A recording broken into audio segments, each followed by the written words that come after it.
Okay, let's unpack this. Imagine a city that, well, in what feels like a blink of an eye, transforms from just a modest desert outpost into this dazzling global metropolis. Yeah. It almost defies belief, doesn't it?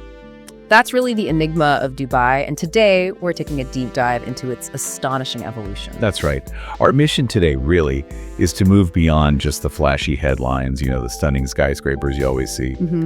We're going to explore the foundational strategies behind Dubai's really rapid development, its unique blend of, deeply rooted tradition and ambitious modernity, and how its identity keeps evolving. Right. We have a pretty robust stack of diverse source materials provided by you, our listener, and we'll be pulling out key insights from all of them to give you, hopefully, a comprehensive picture. And like always, this deep dive is custom tailored specifically for you, the learner.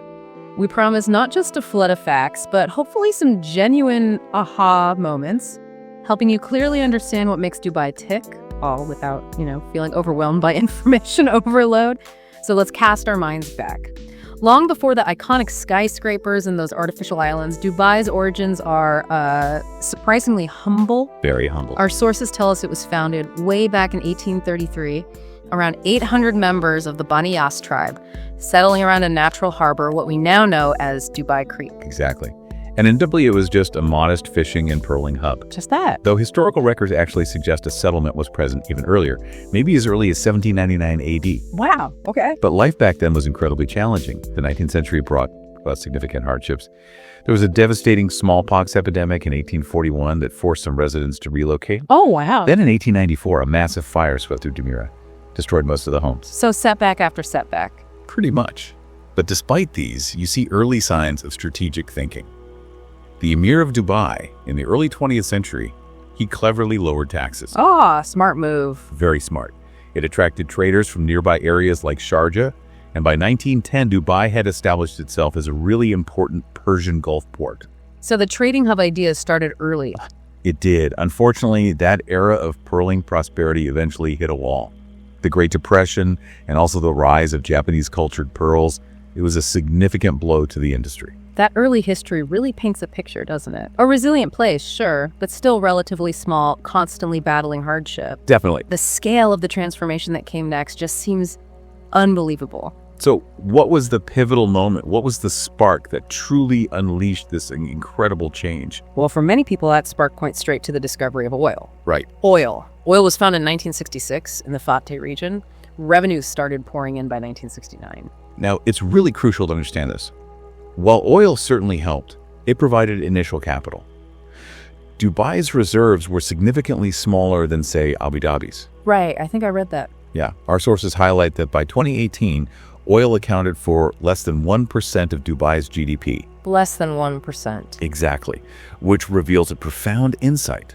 Oil was a catalyst, yes, but it wasn't the long-term engine of growth. Interesting. The real genius, as our sources point out, was Sheikh Rashid's understanding that Dubai's true gold wasn't just under its desert, but on its surface, its strategic location. Yeah. For trade, for transit. He saw that oil money not as the end goal, but as like seed capital. Seed capital to build. To build the infrastructure that would make Dubai indispensable globally, regardless of its own oil reserves. That's a crucial distinction. So if it wasn't just the oil, what kind of leadership was in place to pivot so effectively? Even before the oil money was fully flowing, what were those bold foundational steps? That visionary leadership really came from Sheikh Rashid bin Zayed Al Maktoum. In the late 50s, early 60s, he made an almost, audacious decision. Invest heavily in infrastructure. Before the big oil money. Exactly. Viewing it as the real long-term economic driver. He started with truly ambitious projects, like the first international air chart opened in 1960. 60? Wow. And the dredging of Dubai Creek, starting in 1963, which actually required billions in loans. Billions back then. Yes. These weren't just big projects, they had immediate massive impacts. The dredging transformed the port, allowed it to handle large ocean-going vessels, and it rapidly established the highly lucrative gold re-export sector. What's fascinating here is how quickly the strategic industrialization, translated into people, human capital. Precisely. This rapid development led to a massive influx of labor, particularly from India and Pakistan. Okay. Our sources show the city's population quadrupled between 1968 and 1975. Quadrupled in just 7 years. Yes.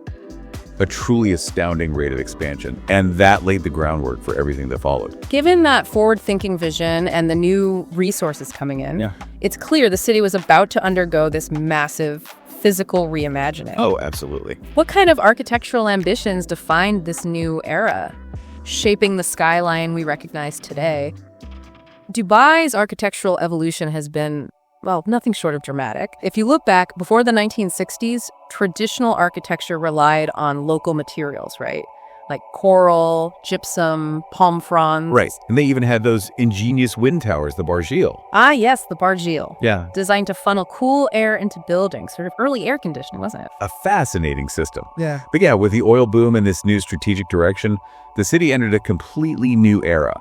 The 1960s saw the first wave of modern buildings, hospitals, schools, often blending new structures with some of those traditional elements still. Okay, the start of the shift. And then came the truly iconic structures, the ones that pushed boundaries and really put Dubai squarely on the global map. Like the World Trade Center. Exactly. 1979, the pioneering Dubai World Trade Center soared to 39 stories, a landmark achievement for its time. Huge back then. Then fast forward to 1999, the Burj Al Arab emerges, that distinctive sail shape on its own artificial island. Instantly recognizable, became a symbol of luxury. Absolutely. And of course, 2010, the completion of the Burj Khalifa, Yeah. the world's tallest building. That really cemented Dubai's reputation for architectural ambition. Right. But beyond individual towers, you have projects like the monumental Palm Jumeirah, initiated in 2001, literally reshaped the coastline. That's the huge artificial palm tree. That's the one. Spans over 560 hectares. Residential units were handed over by 2006, and 28 hotels were opened by 2009. Just incredible scale. Unbelievable. And we also see huge transformations along Sheikh Zayed Road, which became the city's main artery, and the creation of Dubai Marina, now the world's largest man-made marina. When we look at the sheer scale and speed of these ambitious projects, it's clear they required immense resources, a massive workforce. Immense is the word. Now, our source material does note, and this is a sensitive point. It notes that, in the words of one piece, most people are familiar with Dubai because of its huge buildings and luxury hotels, but few are aware that the city was created by modern-day slaves. This is a perspective presented in the material, highlighting a complex and, often debated aspect of its rapid growth. That's a very serious claim, absolutely. Yeah. And it's important for us, as you said, to present the full range of viewpoints found in our source material. Right. While one source raises this particular very serious concern, other sources in our stack offer contrasting perspectives. They discuss the significant advancements and reforms in labor laws that have been implemented over the years, aiming to protect migrant workers' rights. Okay, so reforms are mentioned too. Yes. And they also highlight the sheer complexity of managing such a massive, diverse migrant workforce. It's one of the largest in the world. And the ongoing challenges that naturally entails for a rapidly developing nation. It's definitely a critical discussion point when you examine Dubai's development story. Clearly, projects of this scale, however they were achieved, demanded an extraordinary amount of human capital.